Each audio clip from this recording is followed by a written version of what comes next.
ఎండాకాలంలో ఎక్కువగా వాడే పుచ్చకాయలో కల్తీ కాయలు ఎలా ఉంటాయో తెలుసుకుందాం. వేసవిలో ఎండవేడిమిని, శరీర ఉష్ణోగ్రతలను అదుపు చేసే ఫలాల్లో పుచ్చకాయ ఒకటి. అలాంటి పుచ్చకాయలను సహజ సిద్ధమైనవేవో, కల్తీ కాయలేవో వాటిని ఎలా గుర్తించాలో, వాటి వల్ల కలిగే ప్రయోజనాలేమిటో వైద్యుల ద్వారా తెలుసుకుందాం. వేసవి కాలం వచ్చిందంటే మార్కెట్లలో పుచ్చకాయల అమ్మకాలు పెరుగుతాయి. ఇందులో 90% కంటే ఎక్కువగా నీళ్లు ఉండటం వల్ల వేసవిలో శరీరాన్ని హైడ్రేటెడ్గా ఉంచడంలో ఇది ముఖ్య పాత్ర పోషిస్తుంది. అయితే కొన్ని చోట్ల రసాయనాలతో త్వరగా పండించిన లేదా కల్తీ పుచ్చకాయలు విక్రయిస్తున్నట్లు ఆరోగ్య నిపుణులు హెచ్చరిస్తున్నారు. అయితే పుచ్చకాయ కొనుగోలు చేసే ముందు కొన్ని జాగ్రత్తలు తీసుకోవాలని సూచిస్తున్నారు వైద్యులు. ఈ కాయలు దాహాన్ని తగ్గించి డీహైడ్రేషన్ సమస్యను నివారిస్తుంది.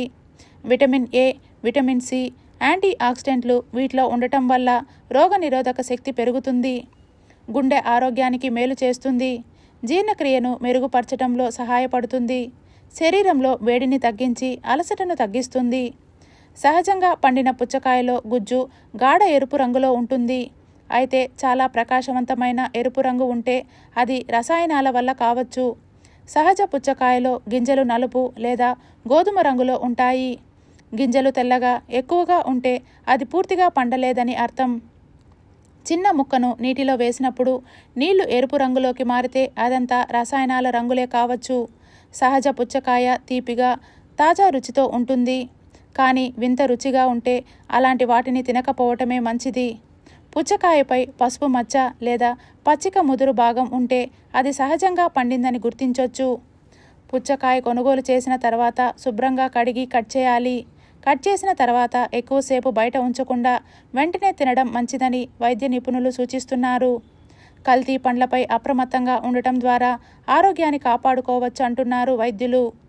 ఈ వాటర్ మెలన్ విరివిగా దొరికే సీజన్ కదా, కాకపోతే అన్నిట్లో కలుషితమైనట్లుగా వాటర్ మెలన్ కూడా ఇదే రకంగా కలుషితం అన్నది అవుతుంది. అంటే దీంట్లో ఏం చేస్తున్నారంటే వెయిట్ కొంచెం ఎక్కువ రావడం కోసం కానీ అండ్ ఆ కలర్ దీనికోసం కానీ వాళ్ళు వివిధ రకాలైనటువంటి కెమికల్స్ అన్నవి ఇంజెక్ట్ చేస్తున్నారు. సో దీన్ని తెలుసుకోవడం ఎలా? ఒకటి, మనకు కంటి అందాజుకి ఒక వెయిట్ అన్నది తెలుస్తుంది. అది చూడంగానే మనం అనుకున్న దానికంటే కొంచెం బరువు ఎక్కువగా ఉన్నట్లుగా అనిపించడం కాయ, ఇది ఒకటైతే. రెండోది, కట్ చేసినప్పుడు దాన్ని మనము టిష్యూతో కానీ ఇట్లా కానీ అద్ది చూసినప్పుడు మనకు అది ఉండే కలర్ కంటే విపరీతమైన కలర్ తెలియడం, ఇటువంటివి ఏదన్నా ఉన్నప్పుడు వీలైనంత వరకు అటువంటి కాయను అవాయిడ్ చేసుకోవడం బెటర్. ఈ జాగ్రత్తలు తీసుకుంటూ ఈ సీజనల్ ఫ్రూట్ని ఈ సమ్మర్కి ఎంజాయ్ చేసుకోండి.